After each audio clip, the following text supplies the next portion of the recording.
Hello दोस्तों, स्वागत है आप सभी का डीएस क्लासेस में। मैं उम्मीद करता हूँ सभी लोगों की प्रिपरेशन बहुत अच्छी तरीके से चल रही है और सही डायरेक्शन में चल रही है।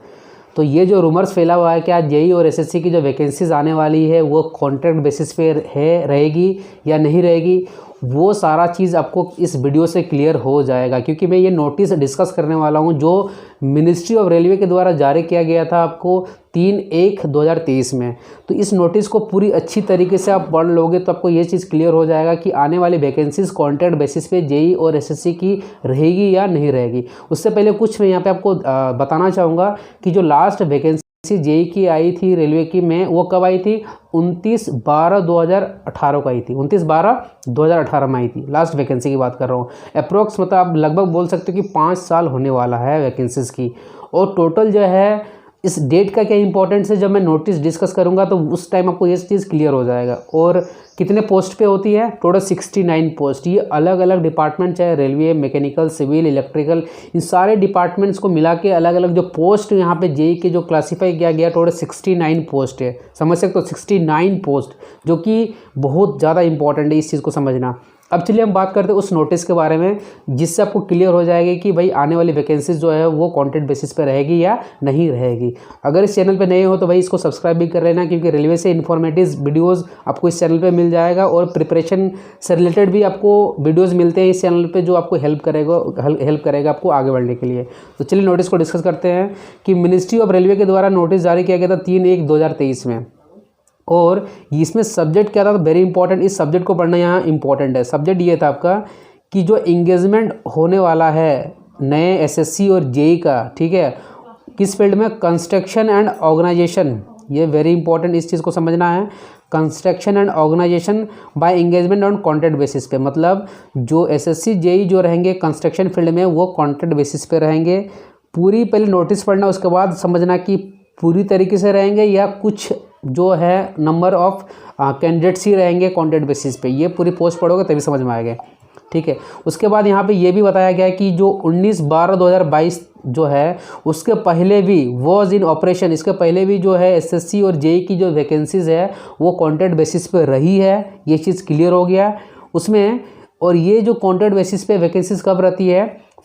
For targeted construction work in construction organisation and project works in open line. मतलब कि जो रेलवे के जो टारगेटेड वर्क्स होते हैं, चाहे वो कंस्ट्रक्शन फील्ड में हो चाहे ओपन लाइन के जो प्रोजेक्ट होते हैं, उनके लिए जेई और एसएससी के कुछ पोस्ट जो होती है वो कॉन्ट्रैक्ट बेसिस पे होती है। उसके बाद क्या प्रपोजल मिला रेलवे की तरफ से कि जितने भी सारे बोर्ड है वो इस स्कीम को एक्सटेंशन कर सकते हैं। किस स्कीम को? कि जो ये 1 ईयर के लिए जो कॉन्ट्रैक्ट बेसिस पे जेई और एसएससी की रिक्रूटमेंट हो रही थी। अब यहाँ पे फिर ये बताया गया कि तो एक्सटेंड करने के लिए तो उन लोगों ने क्या डिसीजन तो ले ही लिया था। और एंगेजमेंट इसमें किसका होने वाला है? जेटीए का मतलब यहाँ पे होता है junior technical associates oblique technical supervisors, ठीक है, for the post of SSC and JE. और किस पोस्ट के लिए रहेगा? वर्क्स। ये वर्क्स क्या होता है भाई? देखो आप देखते हो जो रेलवे के जो ट्रैक वगैरह बिछती है रेलवे में, वहाँ पे जो स्लीपर वगैरह लगे हुए रहते हैं बहुत सारे, आप देखते हो गिट्टी जो रहती है, ठीक है, और भी बहुत सारा यहाँ पे साइड में इंफ्रास्ट्रक्चर जो होता है, तो वो सारा चीज़ जो आपका काम होता है रेलवे में वो कंस्ट्रक्शन डिपार्टमेंट वगैरह देखते हैं। क्लियर है? तो अब यहाँ पे क्या कंस्ट्रक्शन कॉन्ट्रैक्ट बेसिस पे रहेगी, लेकिन कौन सारे पोस्ट? जो आपके for targeted construction works in construction organisation and project work in open line. मतलब कुछ ऐसे रेलवे के टारगेटेड वर्क जहाँ पे काम को एक टाइम लिमिट में कंप्लीट करना है, वहाँ पे जो है जेई और एसएससी की जो कुछ पोस्ट है जो है वो कॉन्ट्रैक्ट बेसिस पे रहेगी। और इसको 1 ईयर बढ़ा दिया जाए, मतलब पहले 19/11/2022 तक जो था कॉन्ट्रैक्ट बेसिस पे, उसको अब नए 1 साल के लिए फिर से नई वैकेंसी लिया जाए और उसको बढ़ा के अप टू 19/11/2023 तक कर दिया जाए। और इस नई वैकेंसी में टोटल 800 जो है जेई और एसएससी को जो है उसकी वैकेंसी लिया जाए। किस पोस्ट के लिए? वर्क्स पोस्ट के लिए, मतलब कंस्ट्रक्शन फील्ड की बात कर रहा है ये, ठीक है। ये चीज़ तो क्लियर हो गया आपको। यहाँ पे। और ये सारा चीज़ जो है जितने भी सारे जोनल रेलवे है ना, उनको ये पे बोला गया कि हर एक जोनल रेलवे से टोटल 50 सीटें रहेगी। मतलब टोटल 21 जो है रेलवे के जो बोर्ड होते हैं, उन बोर्ड के नीचे 17 रेलवे के जोन्स है और 17 रेलवे जोन्स के अंडर में आते हैं 68 डिवीजन। तो जितने भी सारे 17 रेलवे जोन्स होते हैं, हर एक जोन्स में अप्रोक्स 50 जो है वहाँ पे वैकेंसीज को पूरा करने के लिए बोला गया है कि जो कॉन्ट्रैक्ट बेसिस पे जो कंस्ट्रक्शन फील्ड वाले जो जितने भी सारे जेई और एसएससी है उनको रिक्रूटमेंट कर लिया जाए। फिर आगे देखो क्या बोलता है वैकेंसी। और ये आपका साइन कब का हो गया? 3/1/2023। मतलब ये तो क्लियर हो गया कि ये जो नोटिस है भाई ये 2023 का है, ये करंट का नोटिस है, ठीक है। अब इसके पहले देखो, क्या इसके पहले भी कभी जेई और एसएससी की वैकेंसी कॉन्ट्रैक्ट बेसिस पे आई है? जी बिल्कुल आई है। आप देख सकते हो ये 20/11/2018 की जो है नोटिस है। वहाँ पर भी जो है इलेक्ट्रिकल एसएनटीडी डिपार्टमेंट जो जितने भी सारे हैं वहाँ पर भी उनको भी कॉन्ट्रैक्ट बेसिस पे लिया गया था, ठीक है। हर एक साल के लिए जो रहता है वहाँ पे एक साल के लिए वहाँ पर भी इन सारे पोस्ट को लिया गया था। और इन सारे पोस्ट को कब लिया जाता है कॉन्ट्रैक्ट बेसिस पे? वेरी इंपॉर्टेंट, देखो ये कब लिया जाएगा? जितने भी सारे जोनल रेलवे जो रहते हैं वहाँ पे जो कंस्ट्रक्शन एक्टिविटीज़ होती है due to shortage of technical manpower, मतलब अगर मैन पावर टेक्निकल सेक्शन में अगर वो कम रहेगा तो उनको वो कॉन्ट्रैक्ट बेसिस पे हायर करके जो काम रेलवे को टारगेटेड टाइम में दिया गया उनको जल्दी करने के लिए वो क्या करेंगे, उसको हायर करेंगे। तो भाई रेलवे की वैकेंसीज तो तुरंत नहीं आ सकती है, अगर टारगेटेड वर्क रहेगा तो थोड़ा सा काम रहेगा, उसको जल्दी करना है, तो उसके लिए वो क्या करेंगे, कुछ आपको कॉन्ट्रैक्ट बेसिस पे जो एम्प्लॉय है उनको वो हायर कर लेंगे 1 साल के लिए। ये चीज़ क्लियर हो गया, ठीक है।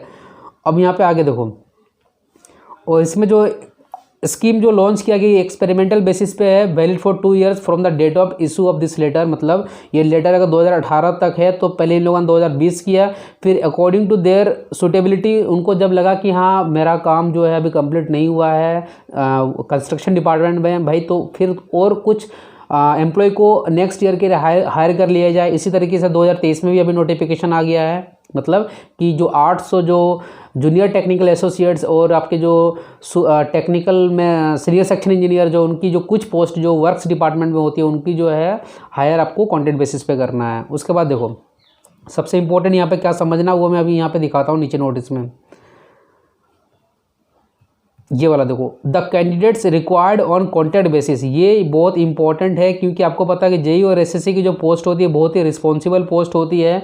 तो जो कॉन्ट्रैक्ट बेसिस पे जितने भी सारे कैंडिडेट्स को लिया जाता है वो क्या होंगे, जो कॉन्ट्रैक्ट बेसिस पे जिनको भी लिया जाएगा विल नॉट बी इंटरेस्टेड, मतलब उन पर भाई इतना भी भरोसा नहीं किया जाएगा किन किन डिपार्टमेंट के लिए, with the duties of quality certification, safety certification, stores in charge, certification of measurements in measurement book and the like. मतलब कि जो परमानेंट वाले होते हैं ना उनके पास कुछ अथॉरिटी होती है पोस्ट की और अकाउंटेबिलिटी होती है। जो भी पोस्ट पे वो कुछ काम करवा रहे होंगे अगर उसमें कुछ भी प्रॉब्लम्स आता है तो उनके लिए वो जवाब दे ही रहेंगे कि भाई क्यों प्रॉब्लम हुआ, कैसे हुआ, ठीक है। उन पर पनिशमेंट भी मिलता है, लेकिन जो कॉन्ट्रैक्ट बेसिस पे रहेंगे भैया उनको क्या कुछ नहीं लेना देना है। तो इसका मतलब ये चीज़ क्लियर हो गया कि जो कॉन्ट्रैक्ट बेसिस वाले रहेंगे वो टेम्प्रोरी रहते हैं, ठीक है। और उनकी जो ट्रेनिंग शेड्यूल रहेगी वो 10 दिन से कम नहीं होगा। आप समझ सकते हो जेई की जो नॉर्मल ट्रेनिंग आपकी 1 साल है और जो कॉन्ट्रैक्ट बेसिस पे आ रहे हैं वो कितने दिनों के लिए आ रहे हैं, ओनली 10 डेज़ के लिए आ रहे हैं। तो क्या ये परमानेंट रेलवे में रह सकते हैं? नहीं रह सकते हैं। और यहाँ पे ये सबसे इंपॉर्टेंट चीज़ ये समझना है कि जो आपके एसएससी रहेंगे जिसको हम लोग बोलते हैं कि सीनियर सेक्शन इंजीनियर, उनको बोला जाएगा यहाँ पे सीनियर टेक्निकल एसोसिएट्स, और जो यहाँ पे जेई रहते हैं उनको बोला जाएगा जूनियर टेक्निकल एसोसिएट्स। और वेरी इंपॉर्टेंट यहाँ पे एक चीज़ ये समझो कि the engagement on contract basis will not confer any right to claim for regular absorption oblique extension in the railway. जो कॉन्ट्रैक्ट बेसिस पे रहेंगे वो भाई परमानेंट के लिए क्लेम नहीं कर सकते हैं, क्लियर है। और इनको एक जो है नॉर्मल ये सैलरी मिलेगी, ठीक है, जो लेवल 6 और लेवल 7 के पोस्ट के लिए यहाँ पे डिफाइन किया गया है। और एक चीज़ जो मैं यहाँ पे इंपॉर्टेंट पॉइंट दिखाने वाला था ये मिस कर गया हूँ, मैं यहाँ पे आपको दिखाता हूँ। उस चीज़ को पढ़ना यहाँ पे बहुत ही इंपॉर्टेंट है क्योंकि जो टेम्प्रोरी बेसिस में यहाँ पे जितने भी सारे जो एम्प्लॉय को जो यहाँ पे लिया जा रहा है ये सिर्फ उनके सपोर्ट में रहेंगे, ठीक है। देखिए यहाँ पे साफ साफ बोला गया है कि जो कॉन्ट्रैक्ट बेसिस पे रहेंगे वो असिस्ट करेंगे किसको, रेगुलर रेलवे सुपरवाइजर्स। मतलब कंस्ट्रक्शन फील्ड में भी परमानेंट जेई और एसएससी रहेंगे, लेकिन जो कॉन्ट्रैक्ट बेसिस पे जो आएंगे वो रेगुलर सुपरवाइजर को सिर्फ सपोर्ट करेंगे, असिस्ट करेंगे, ठीक है।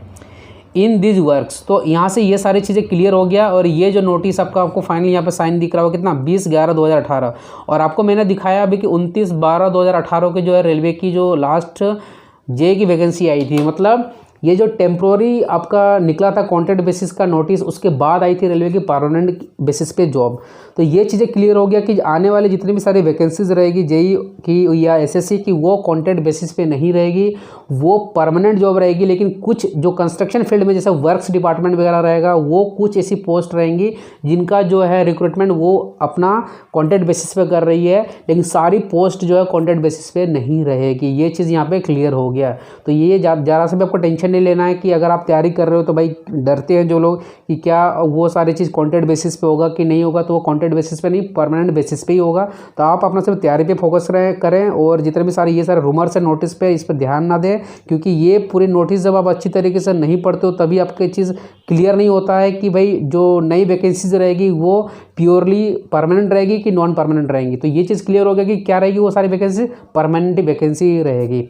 फिर भी अगर कोई डाउट रहेगा तो कमेंट सेक्शन में पूछ सकते हो। ठीक है, मिलते हैं फिर नेक्स्ट वीडियो में। So guys, thanks for watching this video.